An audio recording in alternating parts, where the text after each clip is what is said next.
So what's up sa inyo mga sir? Magandang araw po sa ating lahat. So pag-usapan natin ngayon kung ano yung epekto ng tupay sa atin nung hindi pa tayo nakatupay. So para doon sa mga baguhan nagda-doubt, no? Kung gusto ba nila magtupay o hindi, may mga agam-agam sila sa tupay. So pero bago 'yan, pakita ko lang sa inyo yung ating ginagamit na hair keratin treatment na ino-offer natin sa ating mga client, no? Ito yung treatment natin sa ating tupay kapag ka nagpapaklinik ang kliyente.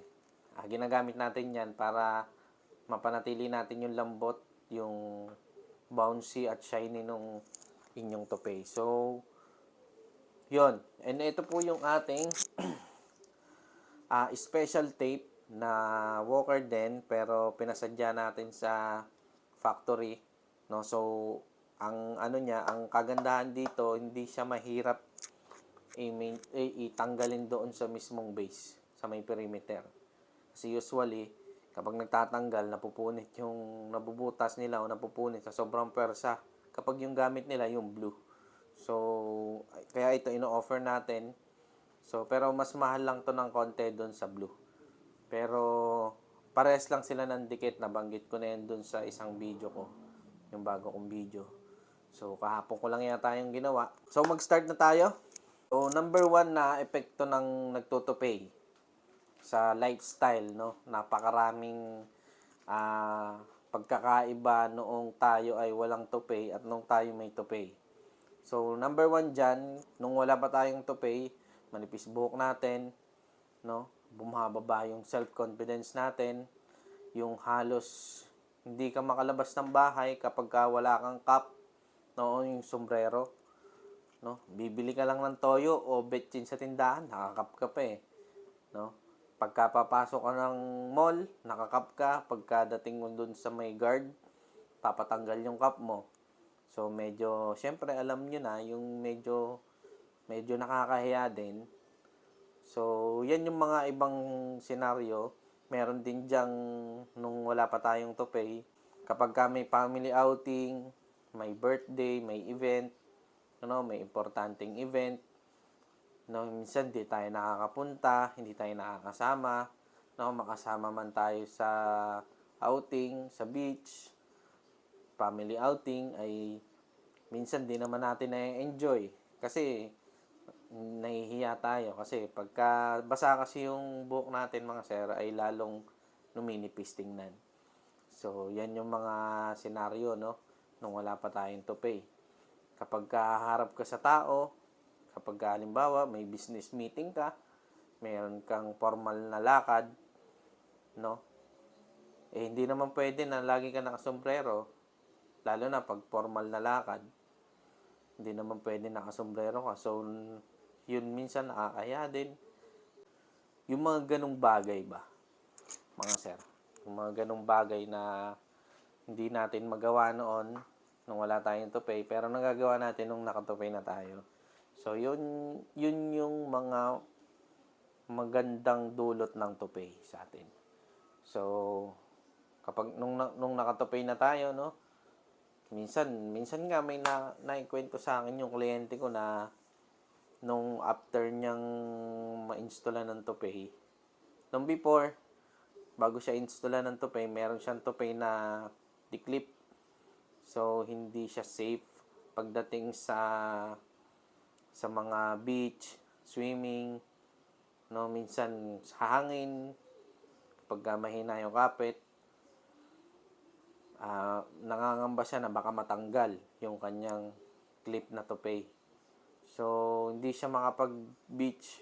Nakakapag-beach siya pero hindi siya makalubog. Hindi niya malubog yung ulo niya. Then, kasi nangangamba siya, baka paghampas ng alon, paglubog niya, pagangat niya, wala na siyang suot na tupay. Yan yung pinangangambahan niya.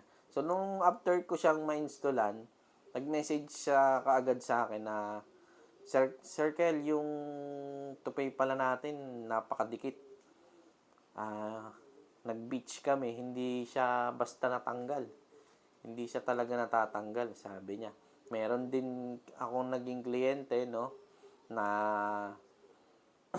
4 na araw daw siya sa abroad. At sinubukan niya yung tupay na halos kaka-install lang, mga 2 days ago lang. Tapos lumipad siya ng abroad. Nagbakasyon siya doon. Then, 4 na araw siya doon. Sumakay siya ng motor. Kung natatandaan ko, Thailand yata. So, sumakay siya ng motor. So, parot-parito, araw-araw daw yun. Ganun ang routine niya. So, talagang napasabak yung tupay niya, no? Hindi daw natanggal, hindi man lang gumalaw.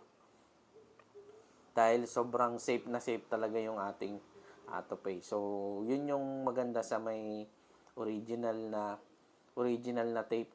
No, kaysa dun sa nabibili natin online, yung mga online na medyo class A, yan, mga class A, medyo mahina dikit.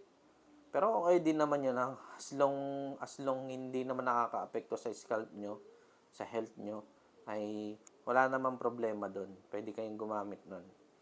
So, nasa sa inyo na lang kung anong gusto nyo. Kung gusto nyo ng mura, dun sa class A. Then, kung gusto nyo naman ng original, dun tayo sa medyo pricey ng konti. So, konti lang naman ang diferensya. So, yun yung mga nangyari sa kanila, no? And ako naman, based on my experience, noon dating wala akong tupay, I wanna share this to you, na noon, hindi naman ako talaga, halos takot nga ako magpa-picture eh. Noon, pagka may picture kami, may selfie, talagang minsan na lang malakas ang loob, no, kahit kita na yung airport, kumbaga, kita na yung airport, pero noong nagtupay na ako, talagang napakalaki ng tulong sa naging buhay ko, no, lifestyle. Parang life-changing, sabi nga nung isa kong kliyente, life-changing yung pagtutupay niya. So, may iba talaga yung takbo ng buhay mo. No, magiging positive ka din. Kasi kapag manipis kasi yung buhok natin, mga sir, alam natin yan, no, yung mga nakakaranas ng ganyan. So, bumababa talaga yung self-confidence, nagiging negative ka sa mga ibang aspeto ng buhay, sa ilang mga pananaw sa buhay, nagiging negative ka, no? Pero depende na rin siguro sa tao. Pero may ganun talaga, mga sir, hindi natin may iwasan yun eh. So, talagang may ganun, no? Tapos, dumadating pagkakataon, nabubuli. Yun ang mahirap, ano? Kapag kapwa na natin Pinoy, nabubuli pa tayo. Pero, yun, so, nung nagtupay tayo, wala na mga ganun, ano? Talagang todo con todo na. Kumbaga, hindi na tayo nahihiya. Kahit tayo mag-selfie, mag-TikTok tayo araw-araw, di ba? Hindi tayo nahihiya. Kapag may birthday, kapag may mga importanteng event, kapag may family outing, sumasama na tayo. Na-enjoy na natin yung mga ganong hindi natin ma-enjoy nung tayo ay wala pang tupay. So, yun lang naman ang ating ang pwede kong i-share sa inyo ngayon, no? So, bago ko makalimutan, mga sir, ay sa November 16 and 17, so Sabado at Linggo 'yan. So sa 16, nandiyan po kami sa may Imus, Cavite, and 17 nandiyan po kami sa Santo Tomas, Batangas para sa tupi installation caravan namin. And bago ko din pala makalimutan, sa 15 pala, so Friday 'yon. Sa 15, pupunta na din po kami diyan sa Cavite pala. So buti naalala ko. So 15 to 16 nandiyan po kami sa Cavite. Sa 15 nasa Silang, then sa 16 po nandun po kami sa Imus. And sa 17 sa Santo Tomas, Batangas. So sa 15 po sa Silang, Cavite, meron po kasi ako diyan papasyalan na possible natin maging second branch ng ating tupay, no? Tupay shop. So barber, kung matutuloy, no, kung loloobin ng Diyos na matuloy yan, ay gagawin po natin yung barbershop, and pwede po kayo doon magpa-cleaning kung kayo ay taga Cavite o malapit sa Cavite, para hindi na po kayo pupunta dito sa shop, no?